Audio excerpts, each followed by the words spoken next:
യദുകൃഷ്ണയുടെ കുശലമൊക്കെ പറഞ്ഞിട്ട് നമ്മൾ നേരെ പോണത് പരുമലപ്പള്ളിയിൽ പെരുന്നാളിനാണ്. അല്ലെങ്കിൽ ഈ പെരുന്നാളിനൊക്കെ രാത്രി തന്നെ പോണം. എന്ത് രസമായിരിക്കും എന്നറിയോ കാണാൻ. പ്രാർത്ഥനയൊക്കെ കഴിഞ്ഞ് നേരെ നമ്മൾ പോയത് എന്തേലും കഴിക്കാനാണ്.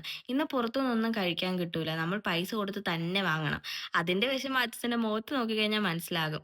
അങ്ങനെ പാവ് ബജി കഴിഞ്ഞ ഉടനെ മുളക് ബജി അകത്താക്കി എന്തേലും തിന്നാൻ കിട്ടുമ്പോൾ ഉള്ള എല്ലാവരുടെയും സന്തോഷം കണ്ടാലേ നമ്മുടെയൊക്കെ മനസ്സറിയും. അച്ഛച്ചന്റെ പോക്കറ്റും കാലിയാകും.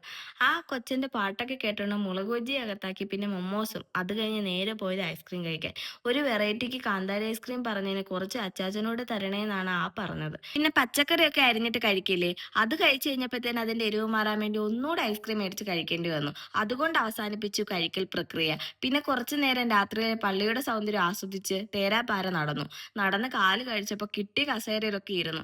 കണ്ടില്ലേ, ഞങ്ങളുടെ വീട്ടിൽ എല്ലാവർക്കും മടിയിലിരിക്കണതാ ഇഷ്ടം. പാരമ്പര്യമായിരിക്കും ഇനി. കുറച്ചു നേരത്തെ വിശ്രമത്തിന് ശേഷം ഞങ്ങൾ അവിടെ നിന്ന് ഇറങ്ങി.